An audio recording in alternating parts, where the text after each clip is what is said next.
Hi, I'm Tom Savini, and the movie is Death Island. It's a zombie flick, but it's a unique zombie flick. It's unique in the treatment of the zombies, on how they're portrayed. This harkens back to voodoo in Haiti and native island kind of zombies, where they're not really dead people coming back to life, but they have a ringleader. His name is Henne, played by Tony Todd. And he's got a distillery in the middle of the jungle there where he's distilling scopolamine. So scopolamine is something that makes you lose your will, and this leader, this henchman, is controlling the natives on the island doing that. It opens with a military operation, a black ops operation on this island, and they're wiped out. But all you see is like black faces, smiling teeth, and machetes flying everywhere. But they are wiped out. Probably lots of room in there for some gory, juicy effects. So years later, a movie company goes to this island. Now, I was a combat photographer in Vietnam, saw some horrible shit. But before I went over there, part of the training was a 2-week combat course where a typical day would be, you would jog, 3 or 4 miles into the woods, and then you would sit on a bleacher, and a drill sergeant would come out and he would give you a lesson. This day, we jogged out into the bleachers and we sat there. It seemed like forever. The tree line was about 50 yards in front of us, and we sat there and we waited and we waited. Nobody was coming to give us a lesson. So about, I don't know, half an hour, 45 minutes later, the drill sergeant comes out and he speaks in his walkie-talkie, "Sergeant so-and-so, move your men." And the 35 guys that were standing right in front of us at the tree line walked toward us. They were in camo.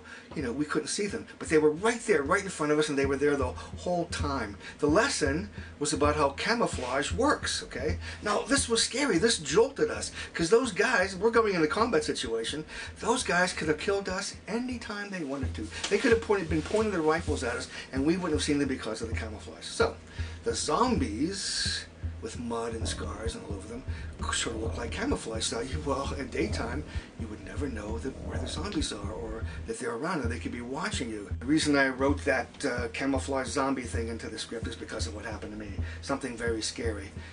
When the movie company does get to the island, there's a scene where the director, played by me, is talking to a scream queen, and the tree line is behind them.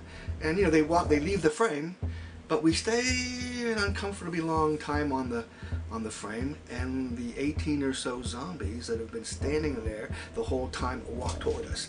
And I hope that's just as jolting and scary as it was for me in that combat training. But it also gives me a tool for building suspense. For you, something I didn't get to do when I directed Night of the Living Dead. I wasn't allowed to show a zombie point of view. I wanted to create a black and white, decrepit, kind of as dead as you can imagine, looking through dead eyes. And I said, they're not walking into each other, they're not, tripping and smacking the walls, they can see where they're going. But it's also another tool for me to build suspense, because here's the deal.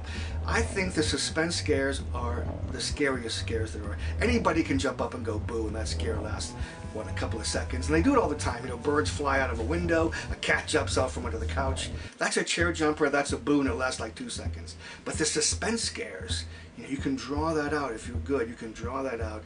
The zombie point of view. If you and I are sitting here talking and you see a zombie point of view of us like 30 feet away, as soon as you cut back to us, the scare has started. That's one of the reasons I want to shoot this movie independently, because it certainly gives us more artistic freedom. Night of the Living Dead was with my name and George Romero's name. You expected a bloodbath, and it wasn't. It was quite sterile because of the rating system. Well, we're going to get around all that. And if you've loved my effects works over the years, you're going to love what I have in store for you. You're going to love the surprises I have in store for you, the effects in this film. So let's pitch in, help me get this made, and let's see what happens. Thanks.